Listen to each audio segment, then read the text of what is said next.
이제 시작해 보겠습니다. 일단 자료를 나눠 드렸는데 오늘 그거를 푸는 게 목표예요. 문제가 몇 문제 안 돼 보이지만 처음이라서 아마 한 장 빠듯하게 다 하거나 좀 넘거나 할 것 같네요.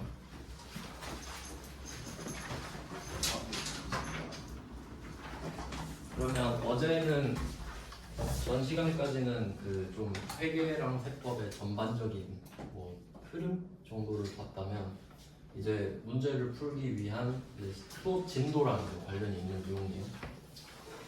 그럼 일단 그 우리가 실제로 이제 분계를 할 거니까 그 분계는 그 어제 배웠던 차변과 대변을 이용해서 기록하는 걸 말해요. 분계. 영어로는 저널라이즈라고 해요. 그냥 기록하다라는 뜻인데. 네, 분계의 8요소라고 합니다. 네, 한번 볼게요. 어제 안 오셨었나요? 이게 명점. 학교에서 잠깐. 이거 수업절. 오늘 바로 분계하거든요. 일단 들어보시고 일단 좀 물어보러 올게요. 네, 그러면 이제 본격적으로 분계를 하기 전에 8요소를 배워봅니다. 어제 사실 다 했는데 정리하는 거 정리. 일단 그 차변과 대변이 있다고 그랬죠. 그러면 제가 외워야 될 게 3개 있다고 하지 않았습니까? 외워야 될 거 3개 기억나요? 차변은 왼쪽, 대변은 오른쪽, 자산의 증가는 차변. 이렇게 3개. 3개는 어쩔 수 없다. 외우는 거다. 왼쪽은 차변, 오른쪽은 대변이라고 부르는 것. 이거 암기. 그 다음에 자산의 증가를 왼쪽 차변에 쓰는 것까지는 어쩔 수 없다. 이건 피할 수 없습니다. 자, 그럼 이거를 외웠어. 이제는 이해를 해봅시다. 그럼 나 수업절 오는데 어떡하지? PDF로 하면 돼. 네, 이렇게 3개를 하고 이제 이해해볼게요. 그럼 자산의 감소는 어디? 오른쪽. 반대니까 이해하는 거예요 이제. 그러면 그 자산이 증가하면 부채가 증가하거나 대변 그 자본이 증가한다 그랬죠? 그럼 이때 자산이 증가하면 부채나 자본이 증가해야 되니까 부채 자본은 대변이 되는 거예요. 같이 늘어야 되거든. 그래서 부채가 늘 수도 있고 자본이 늘 수도 있습니다. 이거 마이너스 플러스 잘 보셔야 되죠? 자산 마이너스 부채 플러스 자본 플러스. 그러면 부채의 감소는 당연히 차별입니다. 어쩔 수가 없죠 이제. 그럼 다 정해진 거예요. 이제 부채의 감소. 좀 뭐 의미를 부여해보자면 우리가 빌린 돈을 갚는다고 생각해보세요. 빌린 돈을 갚는다. 그러면 부채가 사라지겠죠. 빌린 돈을 갚았으니까요. 그리고 돈도 사라지잖아요. 그러니까 자산이 감소하면서 부채가 감소해야 되기 때문에 자리가 이렇게 된 거예요. 네, 그리고 자본이 감소. 이게 사실 제일 어려운 건데 자본 감소는 정말 어려워요. 근데 잘 안 나오지만 있긴 있겠죠. 자리가 이렇게 됐습니다. 그러면 요 위쪽에 6개는 어제 배웠던 재무제표 중에 어디 소속이죠? 재무 상태표 소속이죠. BS 재무 상태표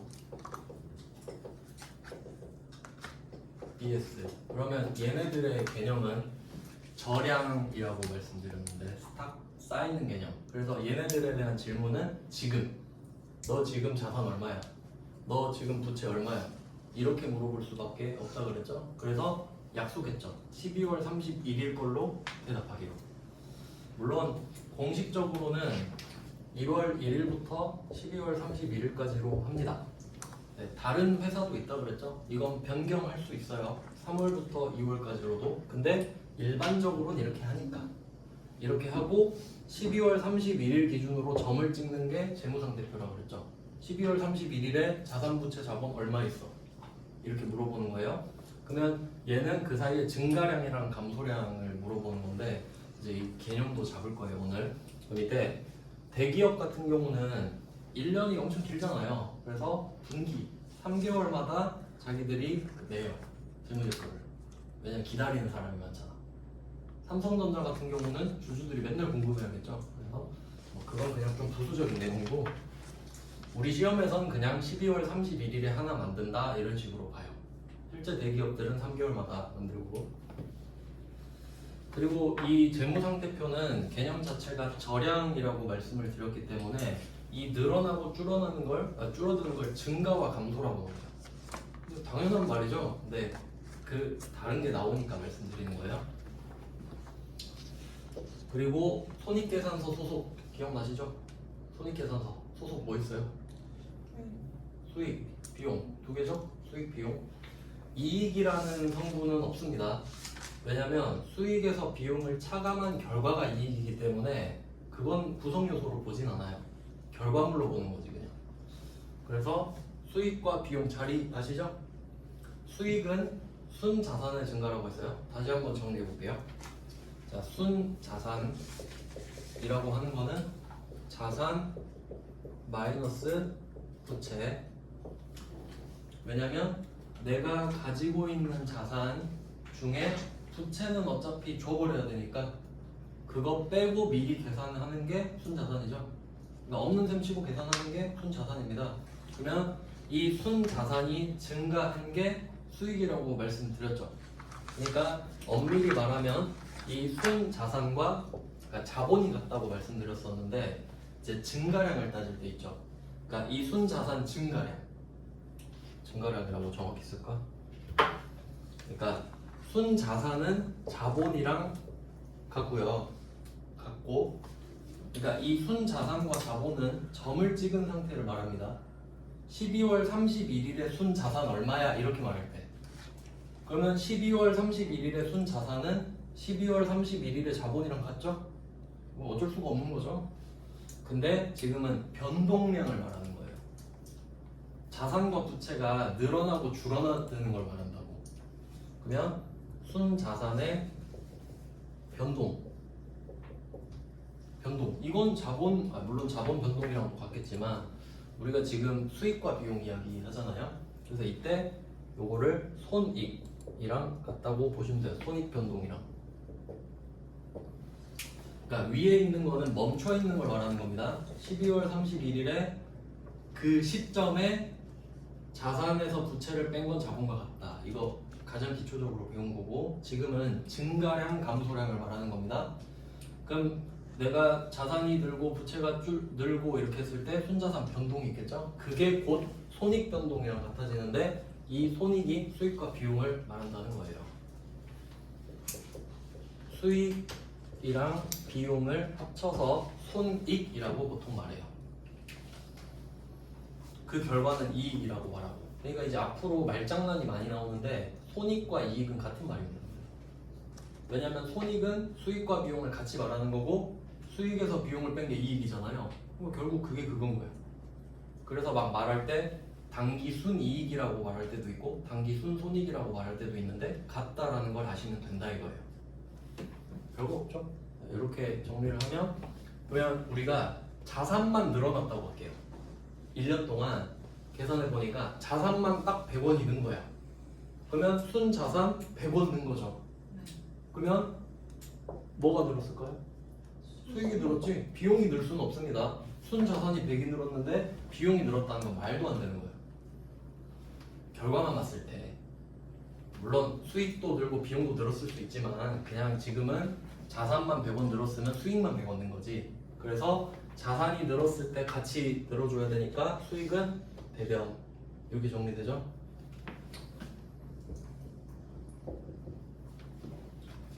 그럼 자산이 줄어들 수도 있죠. 1년 동안 자산이 100원 줄었어요. 딱 자산만 100원 줄었어요. 그럼 순자산 100원 감소했죠. 그럼 이걸 뭐라고 해요? 비용이 생겼다. 자, 여기서 중요한 거는 이것까지 적을게요. 수익과 비용은 손익계산서. 원래는 그 포괄 손익계산서라고 하는데 이거는 좀 너무 깊은가? 어제 회계 원칙 기준 이런 거 설명해 드렸죠? 네, 거기서 IFRS는 포괄 손익계산서라고 하고 우리는 그냥 이렇게 부릅니다. 원래는 그렇다는 거예요.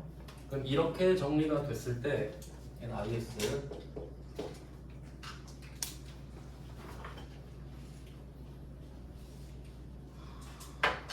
자, 그러면 이제 성격이 다릅니다. 잘 보세요. 자산, 부채, 자본은 증가할 때랑 감소할 때 자리가 다 있죠. 그렇죠? 증가할 수도 있고 감소할 수도 있잖아요.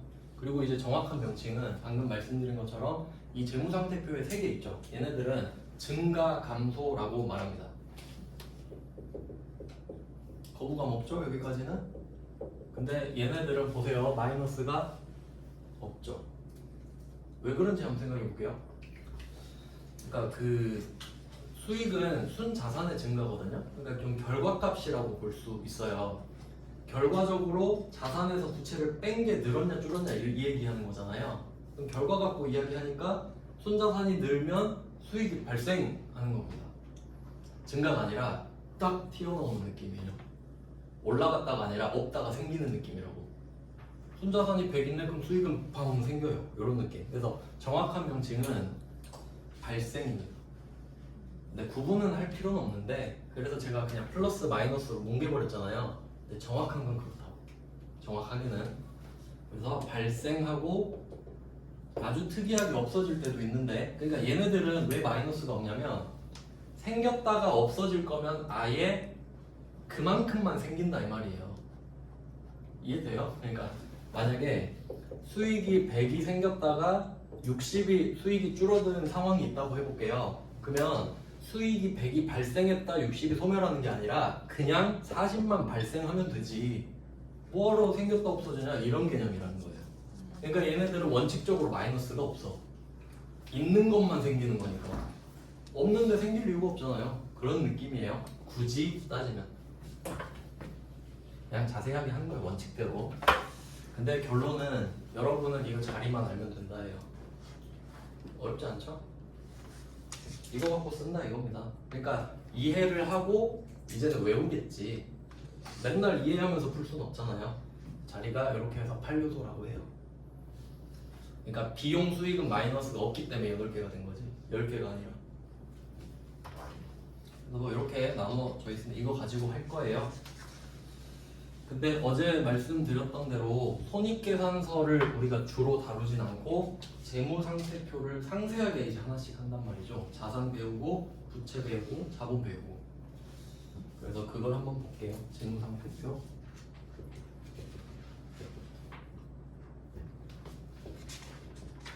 재무상태표는 12월 31일 기준이다. 이런 식으로 했을 때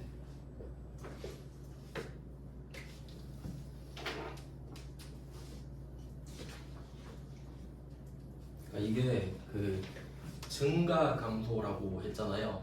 이제 우리는 세 개를 좀 정리를 해볼게요. 개념 증가와 감소와 잔액 이 세 개의 개념을 정리를 한번 해보겠습니다. 이거 생각 한 번도 안 해봤으면 진짜 좀 헷갈립니다.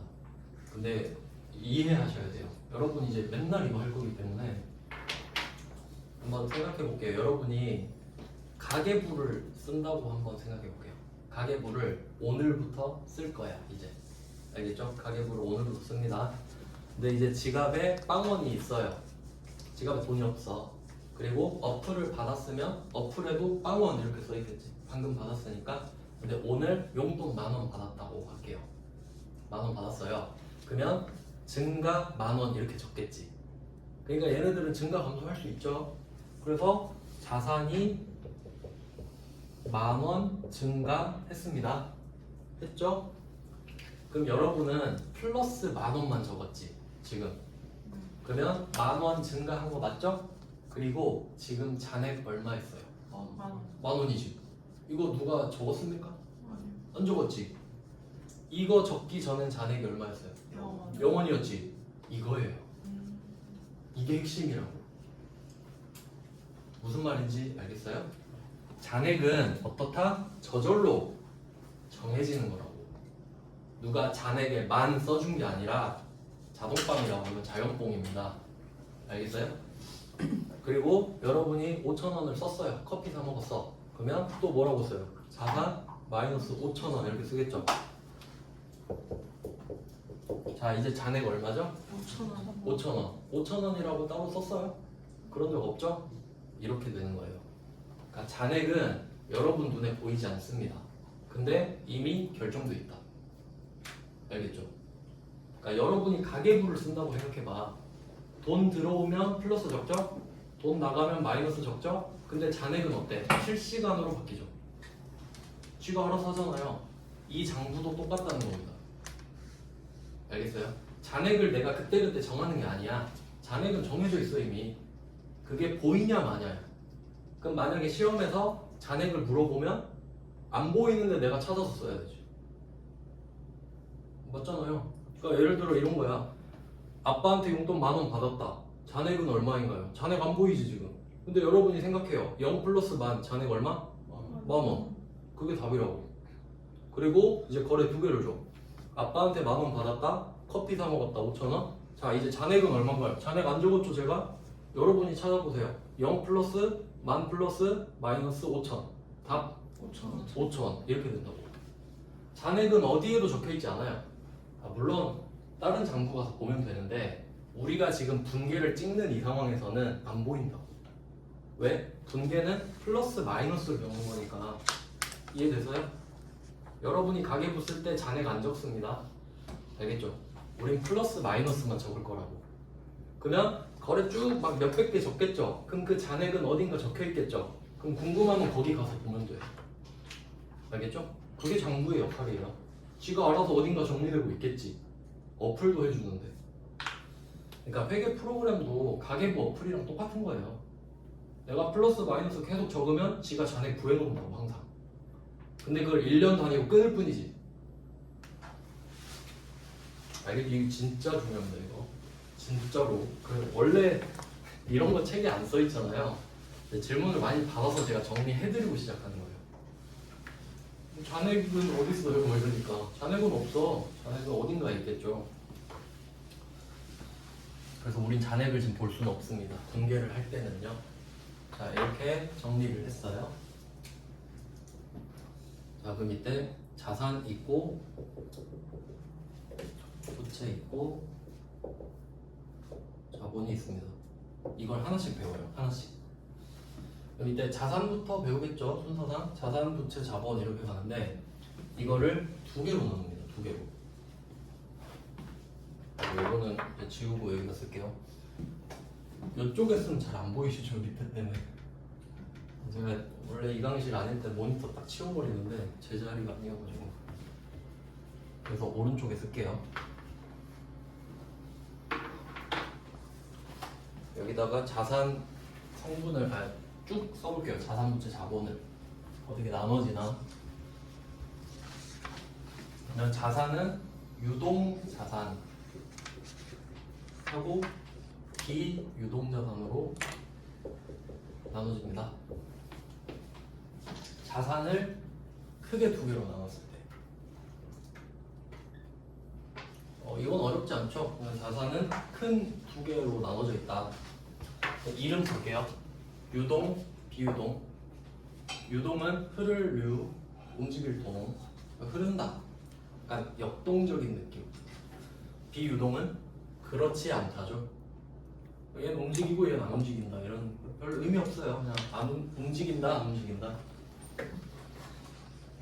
근데 이게 말로는 쉬운데 이름으로 구분하면 쉽죠. 유동, 비유동. 근데 이제 언제까지가 유동이고 언제까지가 비유동인지 정해줘야 될 거 아니에요. 그쵸? 그럼 그 기준을 한번 해봅시다. 이게 되게 그 기초적인 개념인데 정말 많이 어렵습니다. 그러니까 하다 보니까 아주 기본적인 걸 제일 어려워하시더라고요. 그러니까 오히려 어려운 거는 자기가 공부를 많이 해서 쉬워. 근데 막 이런 거 아까 말했던 잔액 이런 것들 이거 한번 볼게요. 제가 그 문제를 한번 내볼게요. 일단 회계 기간이 1년이잖아요. 회계 기간 1년. 그래서 보통은 기준을 1년으로 잡아요. 왜? 회계 기준이 1년이니까. 그러니까 기준을 1년으로 잡기 때문에 1년까지는 유동으로 보고 1년 넘으면 비유동으로 본단 말이에요. 그것도 안 어렵죠, 거기까지? 근데 아직까지도 애매하지 지금. 이제 구체적으로 가볼게요. 그렇게 하면 쉬워요, 오히려. 그러니까 유동, 비유동 어떻게 구분해? 1년 이렇게 하면 그거는 사실 실무에서 써먹을 수 없는 지식입니다. 그 1년이 언제부터인데? 그렇게 질문하면 대답 못 해버리거든요. 이건 실제로 기출문제이기도 해요. 기출 나오기 전에도 제 수업은 했었는데 여러분이 돈을 빌려주는 이야기를 해볼게요. 여러분이 친구 철수한테 100만 원을 빌려준다고 하겠습니다. 회계에서는 대여금이라고 합니다. 빌려주다라는 뜻이고 대는 여는 줄 여자예요. 수여하다 이럴 때. 그러니까 그냥 빌려주다예요 뜻이. 그럼 대여금이 있습니다. 한번 분계도 이제 배웠으니까 한번 해볼까요? 2개 써야 되죠 이제. 이건 가계부고 우린 복식으로 써야 되죠 2개. 자, 여러분 현금 100만 원 나왔죠. 철수한테 100만 원 줬잖아요 지금. 그러면 자산의 감소네요. 현금은 자산이니까. 그러니까 이 자산은 대분류고 현금이라는 자산이 있는 거죠. 그래서 이 오른쪽에 현금이 100만 원 감소한다. 이유는 자산이 감소해서 대변을 썼다. 맞죠? 이건 안 어렵죠? 근데 이제 여러분한테는 뭐가 생겼냐면 권리가 생겼어요. 100만 원을 받을 수 있는 권리가 생겼어요. 맞죠? 그 권리도 기다리면 돈이 되죠. 그러니까 즉 현금 100만 원을 주고 100만 원을 받을 수 있는 권리를 얻은 겁니다.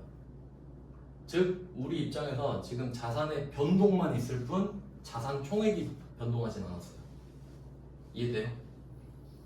자산 구성 요소가 바뀐 거예요. 그러니까 이거랑 똑같아요. 여러분이 현금 10,000원 있어요. 근데 이거 10,000원 들고 다니다가 잊어버릴까봐 체크카드에 넣고 싶은 거야.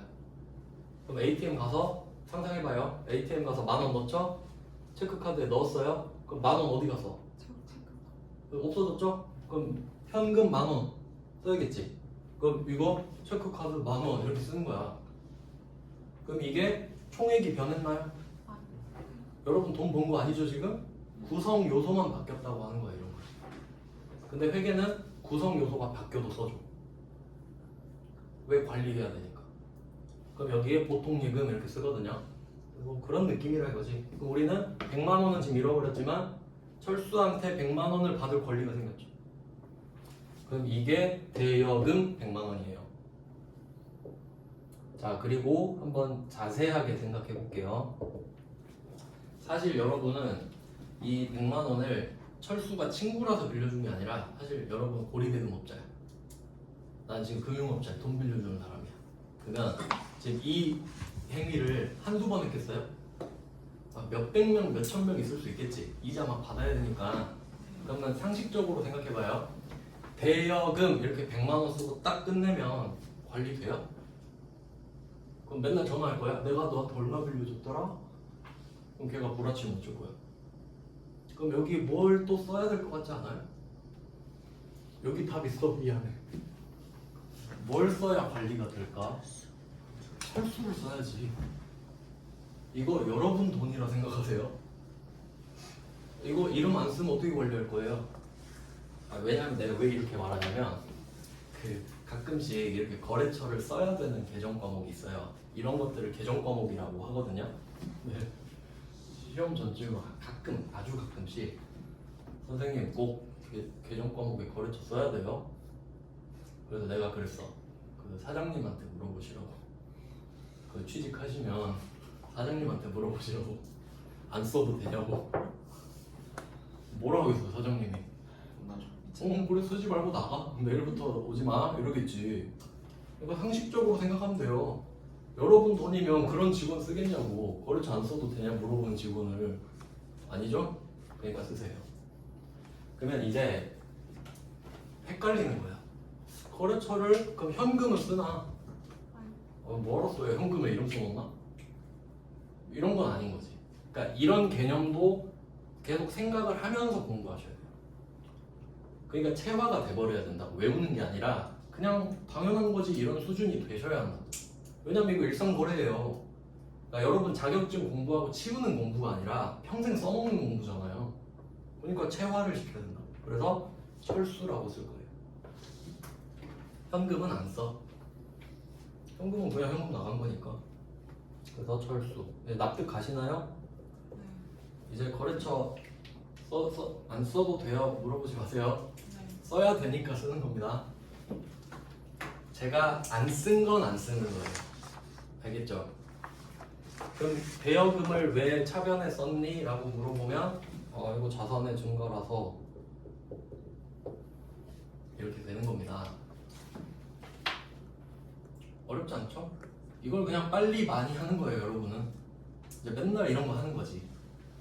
근데 사실 그 어떤 회사를 가든 패턴은 같습니다. 계속 쓰는 것만 계속 써요. 처음이라진 그래. 그러면 이거를 한번 받아볼까요? 철수가 나한테 돈을 갚아요. 그러면 현금이 들어오죠. 그럼 대여금이라는 권리는 어떻게 돼요? 사라지죠. 그럼 반대로 쓰면 되지 않을까? 대여금이라는 권리가 사라져야 되니까요. 그러면 반대예요. 대여금 100만원 사라집니다. 자산의 감소라서. 이게 끝일까요? 이게 끝일까? 똑같아야 되는데 뭐가 다르죠? 이거 철수 생각해봐요. 여러분이 철수한테 100만원을 빌려주면서 대여금 철수 100만원 찍었어요. 이걸 왜 철수라고 적었냐면 철수한테 100만원 빌려줬다는 거를 까먹지 않기 위해 적은 거죠. 근데 오늘 철수가 100만원을 갚았죠. 그럼 이제 여러분은 철수한테 돈 받을 권리가 있어요? 없어요? 없죠. 그러면 이 권리를 사라지게 해야 되는 거 아니에요? 그럼 이제 철수에 대한 대여금이 없어지는 거잖아. 그럼 철수 적어줘야지 또. 이거 안 적으면 어떻게 될까요? 맨날 철수 안 되잖아요. 야, 너 돈 언제 갚냐 도대체? 관리 안 되죠? 이렇게 생각하셔야 된다고. 왜 내가 붕괴를 하는지 생각해보세요. 이제 납득되셨죠? 거래처를 왜 썼다가 지워주는지 아시겠어요? 관리하려고. 여러분이 관리하려고. 이렇게 해야 완벽하게 지워지지. 이름 안 적으면 대여금만 줄어들고 철수 이름은 남아있어요 계속. 그러면 여러분 입장에서 대여금 총액은 주는데 철수 대여금 100만원은 그대로 있다고요, 장부에. 그러니까 그냥 다른 대여금이 없어진 거야. 그러면 아니죠. 그럼 하나 많아요. 그리고 현금이 들어옵니다. 힌트, 나는 고리대금 업자입니다. 이자 한 5만원 불렀어요. 한 달 빌렸는데. 그럼 고리대금 맞죠? 그러면 105만원 받았다고 할까요? 증가했습니다. 실제로 105만원을 받았네요. 자, 그럼 이제 생각해보세요. 순자산이 얼마 증가했나 볼까요? 5만원 증가했죠. 왜죠? 5만원 더 받았어. 105만원이 늘었지만 100만원이 줄었잖아. 그러니까 자산 마이너스 부채라고 했지만 자산끼리도 퉁쳐지잖아요. 그러면 5만원 순자산 늘었지. 그래서 아까 제가 뭐라 썼어요? 순자산 변동은 손익 변동이랑 같다 그랬죠. 그럼 여기 뭐라고 써야 될까? 뭔진 몰라도 수익이겠구나. 그렇죠? 그럼 여러분은 지금 수익 생각했으면 정답.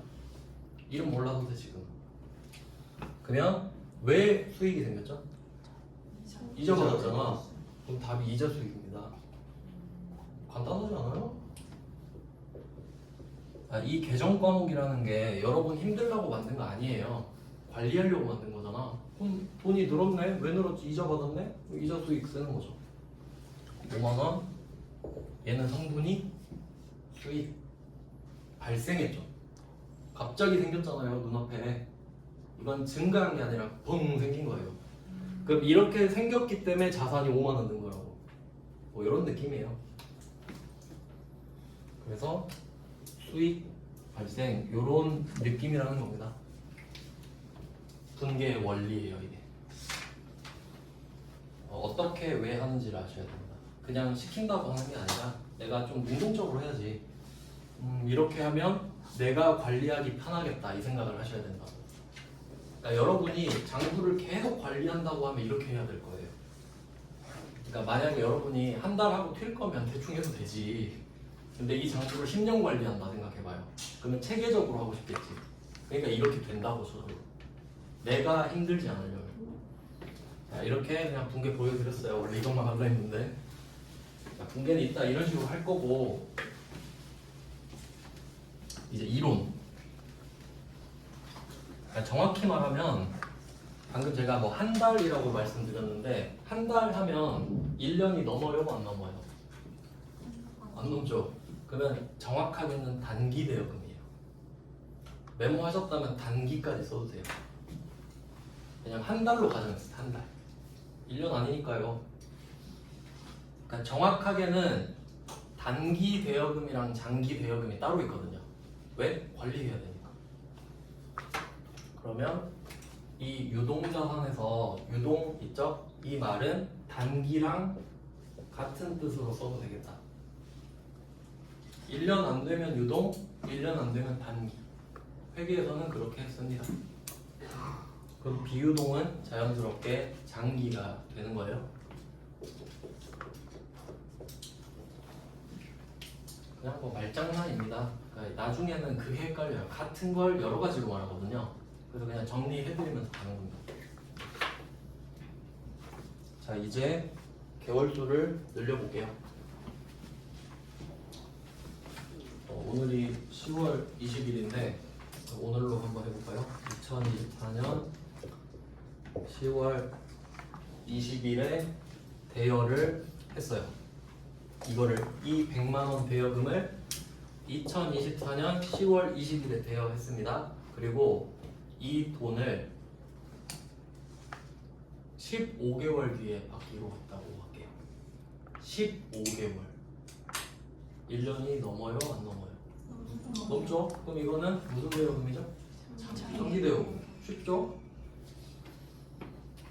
15개월 뒤 회수하면 장기 대여금입니다. 자, 이제 이렇게 내면 다 틀립니다. 13개월. 13개월이 1년이 넘어요? 안 넘어요? 넘죠? 근데 답은 단기 대여금입니다. 이제 그 이유를 설명해 드릴 거예요. 그러니까 이제 집중해서 들으셔야 됩니다. 그럼 이제 한번 생각해 봐요. 아니 13개월은 1년 넘는데. 자, 그리고 생각해 봅니다. 우리가 재무제표를 언제 만든다? 재무상태표 언제 찍죠? 12월 31일에 찍죠. 이때 날짜 기준으로 찍죠. 그럼 기준이 언제? 12월 31일. 아, 이날 기준으로 찍는다며. 그거 납득돼요? 아, 내가 12월 24일에 12월 20일에 재무제표 만들어요? 아, 그러면 그럼 장기 대여금이지. 오늘 날짜로 만든다면요. 근데 점을 언제 찍는다고? 그럼 왜 이 거래처를 적고 하겠어요? 생각해 보세요. 12월 31일에 그때 만들 거거든. 그때 볼 때 까먹을까봐 적어 놓는 거야. 금액이랑 이름을. 그러니까 이런 거예요. 여러분은 하루하루 거래가 발생하면 그냥 다 적기만 해. 물건 팔았다, 돈 빌려줬다, 뭐 어쩌고 적기만 해요. 잔액 모르죠? 그럼 이제 12월 31일 되면 그때 궁금한 거야. 아, 이제 만들어야 되는데 잔액 한번 볼까? 그때 궁금하다고. 그때. 이해됐죠? 왜? 사람들이 12월 31일 기준으로 기대하고 있잖아 이제. 알겠죠? 그럼 여기에 13개월 더 해볼게요. 정확한 날짜. 아, 참고로 이거 날짜 세는 것도 중요한데요. 아, 회계는 이게 세법상 날짜 세는 거 알려드릴게요. 중요합니다. 세법에서는. 왜 그러냐면요. 그 납부 기한이라는 게 있어요. 중요한 이유 말씀드리는 거예요. 이게 기간과 기한은 다릅니다. 맞죠? 기간은 사이 간자죠. 그러면 기간을 나타낼 때는 날짜가 최소 2개 있어야 돼. 맞아요? 예를 들면 10월 1일, 10월 31일 기간 맞죠? 2개니까 사이잖아요. 그러면 기한은 뭐예요? 몇 개월이네. 잘 보세요. 한은 무슨 뜻이지? 내가 한계에 부딪혔다. 한도가 초과됐다. 저요. 끝이에요. 한은 끝이라고. 내 한계에 다다라서 끝이잖아요. 한은 끝입니다. 그러니까 기한은 하루야. 뭔 말이냐면 여러분 그 우유 같은 거 사면 유통기한이 소비기한으로 바뀌었죠? 네. 그럼 소비기한 뒤에 날짜가 2개 써 있냐고요? 1개 써 있지. 왜? 끝이니까. 그러면 기한은 이렇게 표시하는 거예요. 기한은 10월 1일부터 10월 31일까지라고 쓰지 않는다고. 10월 31일이 기한입니다 이렇게 말한다고. 알겠죠? 네. 그러니까 이럴 수 있겠지. 10월 1일에 이렇게 말하는 거예요. 기한은 10월 31일까지입니다 하면 기간이 한 달이 되는 거야. 즉 기한이 정해져야 기간이 정해집니다. 맞아요? 여러분이 오늘 우유 샀는데 소비기한이 내일까지인 거야. 그러면 먹을 수 있는 기간은 오늘 내일입니다. 맞아요? 네. 그렇게 결정된다고. 그러면 납부 기한까지 내세요라고 했을 때 이 날에 납부를 하면요 정상 납부죠. 근데 그 다음 날에 되면 어떻게? 기한 후 납부하는 거죠. 그러면 세금 더 붙습니다. 알겠어요? 그럼 하루가 중요해 안 중요해? 중요하지. 그러면 날짜 세는 법을 정해야겠어 안 정해야겠어? 정해야죠. 그러니까 민법에 있다니까요 날짜 세는 법이. 장난이 아니라 진짜 민법에 정해놨어요. 날짜는 이렇게 셉니다 라고. 네 그래요. 너무 좀 흥분했나? 중요하다는 소리예요.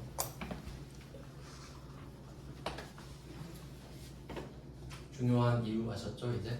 날짜 세는 법 알려드릴게요. 시험에 나오지는 않아요. 왜냐면 프로그램에 쓰면 날짜를 자기가 계산을 하는데 그래도 알고 있는 게 좋다고 생각은 해요. 그러면 어떻게 되냐면 오늘이 10월 24일이잖아요. 그러면 오늘부터 라고 해볼게요. 그럼 기본적으로 오늘을 안 셉니다. 왜 그럴 것 같아요? 오늘부터 만약에 제가 지금 이 시간에 오늘부터라고 하면 오늘은 하루가 안 차죠. 그러니까 오늘 세는 건 좀 이상하지 않아? 이런 느낌인 것 같아요. 그래서 이걸 뭐라고 하냐면 오늘은 안 친다 그랬죠? 초일이라고 그래요. 초일 맞죠? 첫날 계산할 때 넣지 않아요. 그래서 초일 불산입이라고 해요. 이거 민법에 나와 있는 용어입니다. 그러면 이 생각할 수 있겠지. 너는 지금 회계 가르치러 와서 왜 민법 이야기하냐? 세법은 민법을 준용합니다. 날짜 셀 때요. 또 알아야 되잖아. 그래서 뭐 이런데 회계는 사실 이렇게까지 따지진 않아요. 회계는 대충 두루뭉술하게 하는 건 있어요. 세법보다. 왜냐면 세법은 하루 때문에 세금을 더 내냐 안 내냐 얼마를 더 내냐가 걸리는데 회계는 그냥 구분하려고 하는 거니까 장단기를. 어떤 느낌인지 아시겠죠? 회계는 살짝 더 두루뭉술한 느낌이 있긴 한데 그래도 정확히 알면 좋지. 그래서 초일불산입 해서 그러면 이걸 10월 31일까지 라고 해볼게요. 이렇게 해. 그럼 이 사이가 며칠인지 세보는 거예요. 25, 26, 27, 28, 29, 30, 31 7일간인 겁니다. 알겠죠? 기한을 10월 31일로 찍었을 때 그럼 기간은 내일부터가 된다고. 초일을 안 세잖아요. 그러면 초일을 안 세면 자연스럽게 말일은 세겠지. 초일 불산입, 말일 산입 이렇게 되는 거예요. 계산이. 근데 이제 예외 같은 거는 여러분 생일 있죠? 생일 태어난 날 그 날은 세요. 네, 시험에 안 나와요. 하여튼 공식적인 날짜를 셀 때는 오늘 뺀다. 그냥 참고로 알아도 참고로. 네. 어디 가서 그냥 아는 척이나 하세요. 이런 걸로. 민법상 날짜 세는 거 몰라? 이러라고 그냥. 난 알아 하고 그냥. 뭔데 하면 안다고 이렇게 넘어가면 되죠. 자, 그럼 이제 13개월 날짜 더해봅시다. 왜냐면 이것 때 필요하잖아. 그럼 10월 20일 세요 안 세요? 안 세잖아. 그럼 10월 21일부터 세죠. 근데 또 애매한 게 있다. 월마다 날짜 수가 다르죠. 그러면 초일이 21일이잖아요. 그러면 거기에 13개월 더하면 12월 되죠. 그럼 어떻게 하지? 그냥 그 20일로 해버립니다. 그냥. 그러니까 월이 날짜 수가 다 다르잖아요. 그냥 그 월에 그냥 그 날짜 그대로 써버려. 일은. 근데 다행이지 그나마. 근데 문제가 되는 건 그런 거예요. 10월 31일에 시작했는데 2월 28일에 끝날 때. 근데 그때는 그냥 말일로 해버려요. 근데 그렇게까지는 안 나올 것 같고 이 정도는 나올 수 있지. 10월 20일부터 13개월 더해봐라. 이 정도는 계산 나올 수 있죠. 그러니까 애매하게 났네. 그 날짜가 12월 31일, 1월 1일 그렇게는 안 된다고요. 그러면 딱 13개월 더하면 11월 20일이 되는 건 아셔야 돼요. 왜? 20일 초일 불산입하고 21일부터 됐죠? 그리고 개월수 하면 20일이 말일이 되잖아. 맞죠? 이렇게 된 겁니다. 자, 이제 내가 돈을 받는 날짜 정해졌죠? 기준은 언제라고? 일로 가야죠. 재무상대표를 이때 만들잖아. 그럼 자, 이 날부터 1년 돼요? 안 돼요? 단기. 이때부터 안 되잖아. 사람들은 이 날짜로 된 재무상대표를 볼 텐데 이해됩니까?